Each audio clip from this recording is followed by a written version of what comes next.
Hello there, and a very warm welcome back to the channel. I'm Kyle. Today, we aren't going to be looking for grand historical monuments or tales of the great and the good. Instead, I'd like to take you back to a place that likely holds more precious memories than any palace, your very own living room in the 1980s. Close your eyes for just a second. Can you still recall the specific scent of the lounge on a drizzly Sunday afternoon? That faint, dusty aroma of a valve telly warming up, mingled with the heavy, comforting smell of a woolen Axminster carpet? Perhaps you can still hear the rhythmic, hypnotic tick of the clock on the mantelpiece, or the distant, muffled hum of the fridge freezer coming from the kitchen. In those days, the living room was the undisputed heart of the home. It was where we gathered to watch the 9 o'clock news, where we tackled our homework on the coffee table, and where the most ordinary objects became the backdrop of our lives. Many of these things have long since vanished, replaced by sleek plastic and high-definition screens, but they remain tucked away in the back of our minds. Let's see how many of these little treasures you've forgotten. Grab yourself a proper cuppa, settle into your favorite armchair, and let's take a stroll back to the 1980s lounge. 1. The Goblin Teasmade. We begin with a true British icon, the Goblin Teasmade. There was nothing quite like the gentle, rhythmic bubbling and the faint, reassuring hiss of steam as the boiling water was forced into the ceramic teapot. It sat there like a loyal, mechanical butler on the sideboard or the bedside table. Whether it was waking you up at 6 a.m. or providing a cheeky late-night brew during a film, that first sip of tea, brewed automatically while the world was still quiet, was absolute heaven. 2. The Wood Effect TV Cabinet. Next up is the undisputed centerpiece of the 80s lounge, the Wood Effect TV cabinet. Now, it wasn't actually made of solid mahogany or oak. It was usually sturdy chipboard with a very convincing wood grain sticker. But to us, it felt substantial. You'd have the big, heavy CRT telly perched on top, and those smoky glass doors that always seemed to catch on the carpet when you tried to open them. It wasn't just a bit of furniture, it was a pedestal for our nightly entertainment. Number 3. The SodaStream. Get busy with the fizzy. Owning a SodaStream was the height of 80s sophistication. I can still hear the distinct sound of that gas canister, pss, pss, pss, and the way the glass bottle would vibrate as you carbonated the water. Then came the magic moment, pouring in those thick, syrupy concentrates. Whether it was dandelion and burdock, cream soda, or the neon red cherry, it never tasted quite like the shop-bought stuff, but to us, it tasted like the future. Number 4. The VHS storage tower. Then we had the VHS rack, or the Betamax one if your family had chosen the wrong side of the format war. Usually a black plastic tower sitting precariously next to the telly. There was a real satisfaction in flipping through those chunky plastic boxes, scanning the spines for a film you'd taped off the BBC months ago. The best part, of course, was the handwritten labels on the spines, usually with 3 or 4 titles crossed out because someone had accidentally recorded Coronation Street over your copy of Raiders of the Lost Ark. Number 5. The rotary dial phone. And finally, for this first lot, the rotary dial phone. Ours was a heavy GPO 746 model in a delightful shade of pantry beige. There was a wonderful tactile joy in putting your finger in the dial and pulling it all the way round to the finger stop, then listening to that slow mechanical whir click, click, click as the dial spun back. And let's not forget that curly cord. It was always tangled into 1,000 knots, but it could stretch halfway down the hallway if you were trying to have a private natter away from the rest of the family. 6. The Axminster patterned carpet. You simply couldn't have an 80s living room without a proper patterned carpet, usually an Axminster or a Wilton. Ours was a swirl of deep browns, burnt oranges, and the occasional splash of cream. If you were a child playing with your Action Force figures or Sylvanian families on the floor, you'll remember staring at those swirling patterns until you felt slightly dizzy. It was thick, rugged, and had a very particular woolly scent, especially after a Sunday morning session with the Hoover. 7. The Flying Ducks.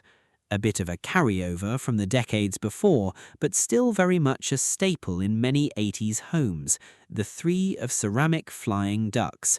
They'd be graduated in size, soaring across the chimney breast or a bit of floral wallpaper. They were the ultimate in British kitsch. I remember my nan used to carefully dust their wings every Saturday morning with a feather duster, making sure they were perfectly aligned as if they were actually heading south for the winter. 8. Macrame plant hangers. The 80s loved a bit of indoor greenery, and there was no more stylish way to display a spider plant than in a macrame hanger. These were intricate, knotted rope contraptions, often in a shade of oatmeal or jute, hanging from a brass hook in the ceiling. They always seemed to be positioned exactly where a tall relative would bash their head. There was something very earthy about them, usually dangling over the side of the sofa, shedding the occasional bit of dried leaf onto the cushions. 9. The coal effect electric fire. Before central heating became the norm in every room, we relied on the electric fire. It usually had 2 or 3 bars that would glow a fierce, angry orange, but the best bit was the coal effect at the bottom. It was just a piece of crinkly orange plastic with a light bulb and a little spinning fan inside to make it flicker. It didn't provide much heat, but it provided an incredible amount of atmosphere. You'd sit there on a cold evening, mesmerized by the fake embers, listening to the faint rhythmic hum, click, hum of the motor. 10. The good china cabinet. Finally, for this section, the cabinet that was strictly for best. This was where the Royal Dalton figurines, the commemorative royal wedding plates, and the good tea set lived. The glass doors were always kept spotless, and the contents were treated like museum exhibits. You knew you were in trouble if you even thought about opening it. That tea set probably only saw the light of day once a year, usually when a particularly posh aunt came to visit, and the rest of the time it just sat there, sparkling under the lounge lights, a silent monument to British hospitality. 11. The Argos catalogue. The laminated book of dreams. No 80s living room was complete with a well-thumbed copy of the Argos catalogue tucked under the coffee table. I remember the specific, slightly sweet smell of those thin, glossy pages. As a child, you'd spend hours circling the toys you wanted for Christmas with a blue biro, dreaming of the day you'd actually get that Action Man or a Casio keyboard. It was the ultimate window shopping experience, right there from the comfort of your sofa. 12. The Radio Times, the Christmas double issue. Before the days of on-screen guides, we had the Radio Times or the TV Times. The excitement when the Christmas double issue arrived was palpable. It felt like a proper book. We'd sit down as a family, highlighter in hand, and carefully mark out the big films and the festive specials. With only 4 channels to choose from, every programme felt like a national event, and that magazine was our roadmap for the entire holiday season. 13. The Quality Street tin, the sewing kit. This is a memory that transcends generations, but it was a staple of the 80s lounge. You'd spot that iconic purple tin on top of the sideboard, and your heart would skip a beat thinking of toffee pennies and green triangles. But more often than not, you'd open the lid only to be greeted by the disappointing sight of bobbins, needles, and a chaotic jumble of spare buttons. It was the ultimate mum trick. But looking back, there's something quite lovely about how every British household repurposed those tins. 14. Glass grapes. I don't know quite why we were so obsessed with them, but almost every mantelpiece or coffee table in the 80s seemed to have a cluster of glass grapes. They were heavy, translucent, and came in shades of amber, bottle green, or deep purple. They didn't really do anything except collect a fair bit of dust, but they caught the light beautifully when the sun hit them through the lace curtains. They were the height of sophisticated home decor, at least we thought they were at the time. 15. The brick remote control. Finally, for this lot, the first generation of remote controls. We didn't call them remotes back then. It was usually the clicker or the zapper. They were massive, chunky things, about the size of a small loaf of bread, and they took a pair of those heavy-duty PP3 batteries. The buttons had a very satisfying mechanical click when you pressed them. Of course, because they were so big and expensive, Dad would usually keep it right next to his chair, and heaven forbid anyone else should try to change the channel during the news. Dralon sofas. If you lived through the 80s, you almost certainly spent your Friday nights slumped on a Dralon sofa. It was a type of velvety, synthetic fabric that was incredibly hard-wearing, but had a very strange habit of changing colour. You'll remember running your hand across the cushions and watching the pile turn from a light tan to a deep chocolate brown, depending on which way you brushed it. They were usually in shades of autumnal brown, moss green, or a particularly bold burgundy. They were wonderfully soft, mind you, but they did have a knack for trapping every stray biscuit crumb and bit of Lego ever brought into the room. Net curtains. The ultimate British privacy screen. The net curtains. No 80s window was complete without several layers of intricately patterned white lace. They were essential for window twitching, allowing you to see exactly what the neighbours were up to across the street without them seeing you. On a sunny day, they filtered the light into the room in a very specific hazy way, casting floral shadows across the carpet. Of course, the downside was the big wash twice a year, when they'd be taken down, soaked in Dralon or glow white, and hung back up, smelling intensely of chemicals and spring flowers. The Granny Square crochet blanket. Draped over the back of the sofa, you'd almost always find a crocheted blanket, usually made of granny squares. These were a riot of leftover wool, clashing neon pinks, dull greys, and muddy browns, all stitched together into a heavy, slightly scratchy masterpiece. They were the ultimate telly-watching companion. If the central heating wasn't quite doing the trick, you'd pull the blanket up to your chin, feeling the weight of all that wool, and instantly feel about 10 degrees warmer. It was comfort personified, even if it did look like a Technicolor explosion. 19. The wall unit. The shrunk.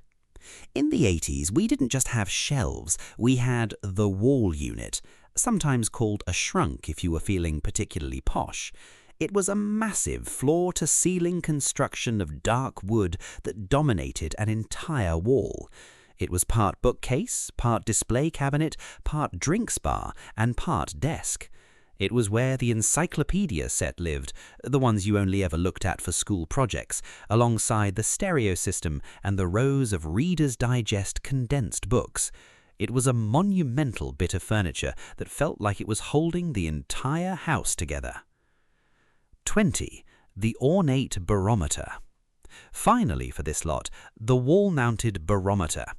Usually made of polished wood with a brass dial, often accompanied by a thermometer and a hygrometer. For some reason, as a nation, we were obsessed with the atmospheric pressure in our own lounges. You'd see Dad walk past it every morning and give the glass a little tap-tap to see if the needle moved towards fair or rain. It didn't matter that we could just look out the window to see it was pouring, we needed the barometer to confirm it. 21. The Corona pop bottles. Long before we were lugging heavy plastic crates of sparkling water from the supermarket, we had the Pop Man. I can still hear the distinct clink of the glass bottles in those wooden crates as his lorry rounded the corner. You'd have a row of them sitting in the corner of the lounge, vibrant neon-coloured liquids like limeade, cream soda, or the legendary iron brew. They had those wonderful wire and ceramic swing-top stoppers that made a very specific pop hiss when you opened them. And of course, the best part was getting the 10p deposit back when you returned the empties. Now, you might not have owned one of these yourself, but you certainly wanted one. In the 80s, our living rooms were the arenas for the great British game shows. Whether it was Bullseye, The Price is Right, or Terry Wogan on Blankety Blank, these prizes were the stuff of legend. If you didn't have the checkbook and pen, perhaps you had a bully mascot sitting proudly on your sideboard. These little souvenirs were trophies of our collective Saturday night viewing, representing a time when the whole nation seemed to be watching the same telly at the exact same time. The potted spider plant.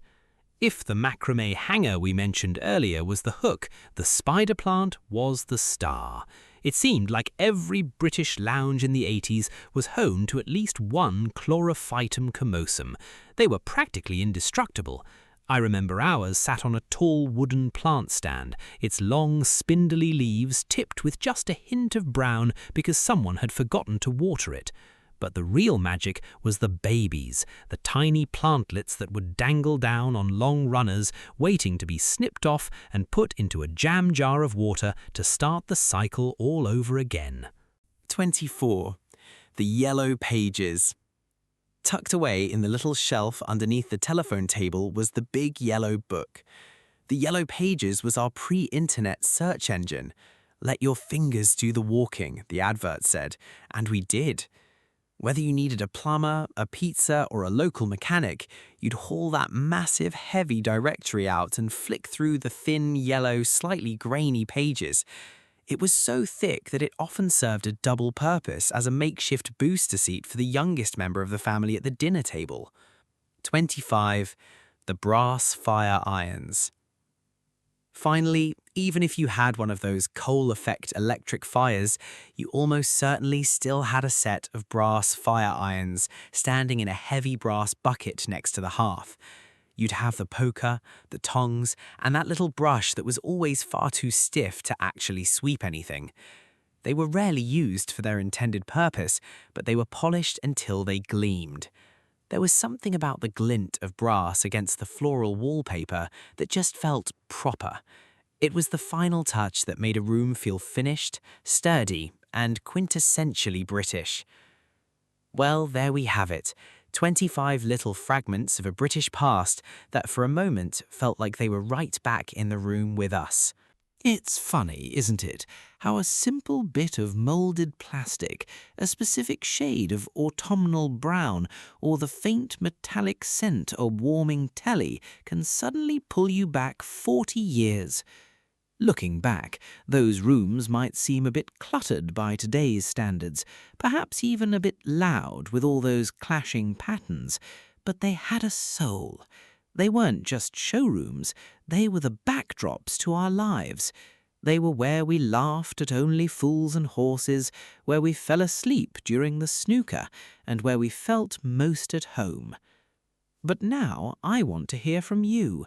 Which of these treasures sent the biggest jolt of nostalgia through you? Was it the clink of the SodaStream bottle, or the struggle of trying to get the pop man's deposit back? Perhaps I've missed something glaringly obvious that sat proudly in your lounge. Maybe a specific ornament, a certain brand of stereo, or that one particular chair that no one else was allowed to sit in. Please do pop down into the comments and share your stories. I read every single one of them, and there is nothing I love more than seeing this community natter away about the good old days. It's your memories that truly bring these videos to life. If you've enjoyed this little stroll down memory lane, it would mean the world if you could give this video a thumbs up and perhaps consider subscribing to join our growing family here at the Nostalgia Brit. We've got plenty more boxes of memories to unpack together. Until next time, put the kettle on, have a proper brew, and keep those memories close. I'm Kyle, and it's been an absolute pleasure sharing this afternoon with you. Take care.